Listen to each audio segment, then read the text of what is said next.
ધાર્મિક એકતા ટ્રસ્ટના સંસ્થાપક દ્વારા આજ રોજ અમદાવાદ ખાતે પ્રેસ મિટિંગનું આયોજન કરવામાં આવેલ હતું। શાહનવાજ ચૌધરી ભારતીયજીના માર્ગદર્શન હેઠળ આ અભિયાન અંતર્ગત નાણામંત્રીના 7 વખત અને પ્રધાનમંત્રી કાર્યાલયના 2 વખત પ્રતિનિધિ મંડળ દ્વારા દરરોજમાં રોકાયેલ લોકોની જાણકારી આપવામાં આવેલ છે। મારું નામ રાજેશ્વર બ્રહ્મભટ્ટ ભારતીય છે। હું ધાર્મિક એકતા ટ્રસ્ટમાં ગુજરાત પ્રભારીની જવાબદારી નિભાવી રહ્યો છું અને કર્જમુક્ત ભારત અભિયાન ધાર્મિક એકતા ટ્રસ્ટ અને ભારતના પહેલા અને એકમાત્ર પોલિટિકલ ટ્રેનર શ્રી શાહનવાજ ચૌધરી ભારતીયજીના માર્ગદર્શન હેઠળ ચલાવવામાં આવી રહ્યું છે। આ અભિયાનમાં અમે સરકાર પાસે એક માંગણી કરીએ છીએ કે નોટબંધી, જીએસટી અને છેલ્લા કોરોના પછી લોકડાઉન પછી બધાને ઘણી બધી તકલીફો પડી રહી છે। જો ઈએમઆઈ નથી ભરી શકતા, જેમની જોબ જતી જવાના કારણે તેઓ ઈએમઆઈ ભરવામાં તકલીફ પડી રહી છે, તો એ લોકોને એક રાહત આપવામાં આવે લોન ભરવામાં, અને જેવી રીતે મોટા ઉદ્યોગપતિઓની લોનોને જે અંડરરાઇટ કરવામાં આવે છે તેવો જ ફાયદો, તેવો જ બેનિફિટ આમ જનતાને પણ આપવામાં આવે। જો માફ ના કરી શકતા હોય તો 2 વર્ષનો સમય આપીને તેમની લોનો અંડરરાઇટ કરવામાં આવે। અને આ અભિયાનમાં અત્યાર સુધીમાં અમારી પાસે આખા ભારત દેશમાંથી 2,70,000 લોકો જોડાયા છે અને કેન્દ્ર પ્રમુખ તરીકે 15,000થી વધારે લોકો જવાબદારી નિભાવી રહ્યા છે। અને આ અભિયાન આગળ ચાલે એના માટે અમે દર મહિને અલગ અલગ મંત્રાલયમાં, ફાઇનાન્સ મિનિસ્ટ્રીમાં, પીએમઓમાં, આરબીઆઈમાં લેટર અમે મોકલી રહ્યા છે। અત્યાર સુધીમાં 7 વાર અમે ફાઇનાન્સ મિનિસ્ટ્રીમાં, 2 વાર પ્રધાનમંત્રી કાર્યાલયમાં અમે જનતાનો અવાજ સરકાર સુધી પહોંચાડવાની કોશિશ કરી રહ્યા છીએ। અને આ અમારા અવાજને જલ્દીથી જલ્દી આમ જનતાની અવાજ સરકાર સાંભળે તેવી વિનંતી છે। અને સરકાર દ્વારા કોઈ પણ રીતે એવી જાહેરાત કરવામાં આવે કે દેવાના કારણે કોઈ પણ વ્યક્તિ સુસાઇડ નહીં કરે। જો સરકાર દ્વારા આ કહેવામાં આવશે તો એની અસર પણ થશે અને લોકો સુસાઇડ કરતાં અટકશે। કારણ કે અમે કેટલાય સમયથી જોઈએ છીએ લોકો પરિવાર સુસાઇડ કરી રહ્યા છે દેવું ન ભરી શકવાના કારણે। જેવી રીતે હમણાં 2 મહિના પહેલાંની વાત છે કે એન્જિનિયર એમની છોકરીને પાણીમાં ડૂબાડીને મારી નાખવામાં આવી અને એને એવું કીધું હતું કે મારી છોકરીને ખાવાનું નથી ખવડાવી શકતો, તેના માટે અમે છોકરીને અમે મારી નાખી। હમણાં 2 દિવસ પહેલાં રાજકોટમાં એક પરિવારે એના છોકરાએ એના માતાને મારીને પછી જાતે પણ સુસાઇડ કર્યું। એવી જ રીતે રાજસ્થાનમાં પણ એક પરિવારે રિસોર્ટમાં જઈને સુસાઇડ કર્યું। એવા તો ઘણા કિસ્સા રોજના રોજ આવે છે, આપના માધ્યમથી અમને જાણવા પણ મળે છે। તો એના ઉપર બ્રેક લગાવવા માટે સરકારે આગળ આવવું પડશે અને સરકારે જ લોકોને જાહેર કરવું પડશે। અમે અત્યારે સરકાર તો છે નહીં, અમારી લોકો અપીલ સાંભળે છે, ઘણા લોકો અમારી સાથે જોડાયા પણ છે અને એ જોડાયા પછી અમારે આ લોકોને અમારી જે છે ટીમ એમાંથી એ બધા એ જ પરિસ્થિતિમાંથી નીકળેલા છે, એ લોકોને અમે ગાઈડ કરીએ છીએ, એ લોકોને હોસલો આપીએ છીએ। પણ અમારા હોસલાથી એટલું કામ નથી, આ સરકારના લેવલનું કામ છે જે અમે કરી રહ્યા છીએ। પણ જો આમાં સરકાર પણ ઇન્વોલ્વ થશે તો આ દેશનો એક માહોલ અલગ થશે અને દેશમાંથી હજી આ સુસાઇડ કરવાની જે ઘટનાઓ છે તેમાં નોંધપાત્ર ઘટાડો થશે। अभी एक कर्जमुक्त भारत अभियान धार्मिक एकता ट्रस्ट और भारत के पहले और एकमात्र पॉलिटिकल ट्रेनर श्री शाहनवाज चौधरी भारतीय जी द्वारा चलाया जा रहा है। ये अभियान चलाने की ज़रूरत क्यों पड़ी? क्योंकि आए दिन न्यूज़ में आपके माध्यम से ही सबको पता चलता था, सोशल मीडिया पे हम पढ़ते थे, देखते थे कि लोग फैमिली सुसाइड कर लेते थे।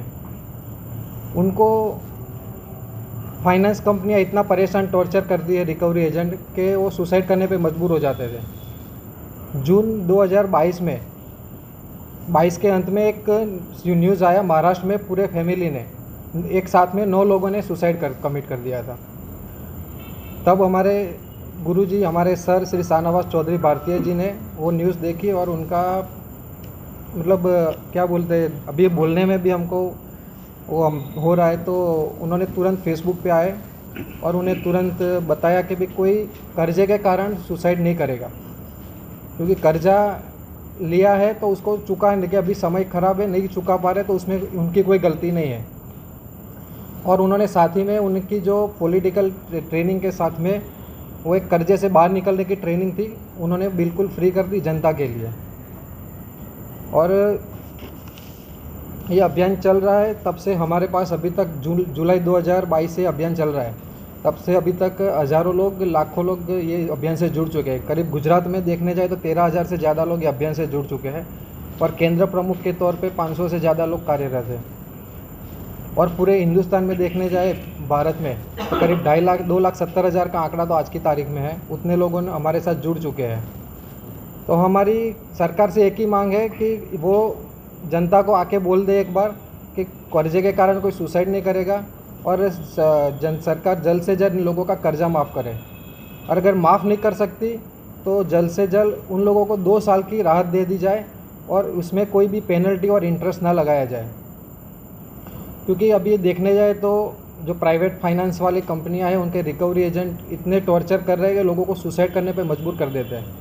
रात कभी हमारे पे कभी कॉल आती है, रात को 12 बजे 1 बजे भी कॉल आते हैं कि रिकवरी वाले अभी घर पे आए हैं, जबकि आरबीआई का रूल से शाम को 7 बजे के बाद कोई रिकवरी करने के लिए नहीं जा सकता। और बैंकों की भी बहुत प्रॉब्लम्स है, वो लोग नोटिस देते नहीं है, उनको नोटिस तब मिलती है जब उनका घर दूसरे दिन सील होने वाला होता है। तो उन सबको ध्यान में रखते हुए अभियान चलाया जा रहा है कि लोगों को जागरूक किया जाए उनके अधिकारों के बारे में, उनके जो अधिकार है आरबीआई से जो मिले हुए उनको अधिकार को जाने और उनको हम ऐसे गाइड करते हैं। और जैसे बड़े बड़े उद्योगपतियों का सरकार अंडर राइट करती है, राइट ऑफ करती है, हमारी भी वही मांग है कि अगर माफ़ नहीं कर सकते तो उनका भी अंडर राइट कर दीजिए। अभी अदानी जी का देखने जाए तो 12,270 करोड़ का, मतलब लगभग 12,500 करोड़ का लोन एसबीआई ने अंडर राइट किया। अंडर राइट की व्याख्या क्या है आपको पता होगा कि अंडर राइट वो है कि भाई एसबीआई अदानी जी वो लोन भर देंगे। कब भरेंगे? जब उनके पास उनकी मर्ज़ी होगी तब, और उनके पास कोई फ़ीस वसूली नहीं गई है, कोई पेनल्टी नहीं, कुछ भी नहीं, मतलब एसबीआई ने एक तौर पे उनकी गारंटी ले ली है। तो हम भी तो वही मांग कर रहे हैं सरकार, अगर बड़े लोगों के और जो आम जनता है उनके नियम अलग अलग तो नहीं होने चाहिए। भारत देश में जो भी बस रहा है तो उनके सबके लिए एक ही रूल्स होना चाहिए। तो हमारी भी मांग सरकार से वही है कि या तो लोन माफ़ करे छोटे आम जनता का, या तो अंडर राइट करे, 1-2 साल का समय दिया जाए। जैसे कोई गाड़ी पटरी से उतर जाती है तो उनको पटरी पे लाने में थोड़ा समय लगता है। अभी जनता की हालत लॉकडाउन, कोरोना और नोटबंदी, जीएसटी के बाद में वही हालत हो गई है कि उनकी जो ईएमआई रेगुलर भर सकते थे वो अभी नहीं भर पा रहे। तो उनको कम से कम 2 साल का समय चाहिए। भरने के लिए सब रेडी है, क्योंकि हमारे पास सबके कॉल आते हैं। दिन में हमारी टीम काम कर रही है, 100 से ज़्यादा लोग काम कर रहे हैं, हज़ारों कॉल आते हैं सबके ऊपर। और वो कॉल से हमें पता चल रहा है कि इसका जो मूल है नोटबंदी से शुरू हुआ है। नोटबंदी, जीएसटी, और नोटबंदी जीएसटी के बाद में जो अनप्लान्ड जो कोरोना आया उसमें उन्होंने जो लॉकडाउन लगाया, वो लॉकडाउन की वजह से जिन लोगों को ज़्यादा दिक्कत हुई है। तो वो लॉकडाउन की वजह से ज़्यादा दिक्कत होने के बाद कोई हफ्ता भर नहीं पा रहा है अभी कोई, मतलब उनकी जो ईएमआई है वो बाउंस होती है। और बैंकों का भी देखने जाए तो जानबूझ के उनको डिफॉल्टर जैसे उनको जाहिर करना સુધીમાં 9 મહિનામાં 7 વાર ફાઇનાન્સ મિનિસ્ટ્રીમાં લેટર મોકલ્યા છે, અને કમસે કમ 2 વખત પ્રધાનમંત્રી કાર્યાલયમાં ફાઇનાન્સ મિનિસ્ટ્રીમાંથી એકવાર લેટર આવ્યો હતો કે અમે આરબીઆઈમાં જાણ કરી દીધી છે, પણ પછી આરબીઆઈથી કોઈ રિપ્લાય આવ્યો નહોતો। પ્રધાનમંત્રી કાર્યાલયમાં 2 લેટર મોકલ્યા, પછી અમને આરબીઆઈમાં મોકલ્યો છે અને જવાબ આવ્યો છે એમનો। તો આરબીઆઈમાંથી હવે ફોન આવ્યો હતો ગઈકાલે, અમારા જે ટીમ લીડર છે, અમારા જે આ અભિયાનને લીડ કરી રહ્યા છે સીએ સુરભી શ્રીવાસ્તવ ભારતીયજી, અને એમની સાથે ચર્ચા ચાલુ છે એમની આરબીઆઈની। અને આના માટે અમને ગઈકાલે બી એક ગાઈડલાઇન બી અને ઘણી બધી એમને એપ્લિકેશનો પર જે લોન ચાલે છે પ્રાઇવેટ એપ્લિકેશનો ઉપર, એના ઉપર બી સરકારે આરબીઆઈએ બેન્ડ લગાવ્યો છે ઘણી બધી। જે અમારી ટીમ દ્વારા જે રજૂઆત કરવામાં આવી છે આટલા સમયથી, એના લીધે જ લગભગ આરબીઆઈ છેલ્લા આટલા 8 થી 9 મહિનાના સમયગાળામાં 140 જેટલી ઓનલાઈન એપ્સને બેન કરી છે। જે ઓનલાઈન એપ્સ આરબીઆઈની ગાઈડલાઇનની બહાર જઈને લોકોને દેવા આપતી હતી। 15 દિવસ માટે દેવું આપવામાં આવે, દેવું આપવામાં આવે અને પછી 5,000ને સીધા 7,000 વસૂલ કરવામાં આવે, અને વ્યક્તિ 7,000 નથી ભરતો, ડાયરેક્ટ 11,000 આઉટસ્ટેન્ડિંગ બતાવે, અને પછી જનતામાંથી કોઈ વ્યક્તિ ભરી નથી શકતું પૈસા, તો ઓનલાઈન એપ છે જે આપણા કોન્ટેક્ટ્સનો એક્સેસ લઈ લેતા હતા, અને એક્સેસ દ્વારા આપણા જે સગાવાળાઓ છે, આપણા જે રિલેટિવ છે, એ લોકોને પણ ફોન અને મેસેજ દ્વારા પણ કનડગત હેરાનગતિ પહોંચાડવામાં આવી રહી છે। એવી રીતે મેન્ટલી ટોર્ચર કરવામાં આવી રહ્યું છે। તો આ બધી પરેશાનીને ધ્યાનમાં લઈને આપણી રજૂઆત છે કે સરકારે આ બાબતે ખાસ ધ્યાન દોરવું જોઈએ। અને છેલ્લા 5 વર્ષમાં બેન્કોએ 10.09 લાખ કરોડ રૂપીસ બેન્કોએ રાઇટ ઓફ કર્યા છે, માંડી વાળ્યા છે। તો આજે માંડી વાળવામાં આવ્યા છે 10 લાખ કરોડ। હવે 10 કરોડ લોકોનું અગર જો 1-1 લાખ રૂપિયાનું ખાલી દેવું માફ કરવામાં આવે વિચારવા જેવી વાત છે. 140 કરોડ દેશની આપણી આબાદી છે, વસ્તી છે, એમાંથી 10 કરોડ લોકોનું 1 લાખ રૂપિયાનું દેવું ખાલી માફ કરવામાં આવે, એટલી રકમ. તો 10 કરોડ લોકોનું આખું જીવન બદલાઈ શકે છે અને આપણે કેટલાય લાખો લોકોને આત્મહત્યા કરતાં બચાવી શકીએ છીએ. આ તો ખાલી છેલ્લા 5 વર્ષની વાત થઈ. એ લોકોને આપણે લાઈફ ટાઈમ એને એક એમનું જીવન બદલાઈ શકે છે એવું એક પગલું સરકાર ભરી શકે છે. હવે હું 2 મિનિટ વિનંતી કરીશ આપણા પ્રદેશ અધ્યક્ષ શ્રી हरेश रावल भारतीय जी, ये पण પોતાની વાત મૂકશે. शाहीबाग अहमदाबाद, यहाँ पर आए हुए सारे मीडिया कर्मियों का हम स्वागत करते हैं. धार्मिक एकता ट्रस्ट के प्रणेता, धार्मिक एकता ट्रस्ट के संस्थापक श्री शाहनवाज चौधरी भारतीय, उनके द्वारा एक अभियान चलाया जा रहा है. अभियान का नाम है कर्जा मुक्त भारत अभियान, जिसके अंतर्गत देश भर में जो भी लोग कर्जे के दलदल में फंसे हुए हैं उनको बाहर निकलने की ट्रेनिंग दी जा रही है.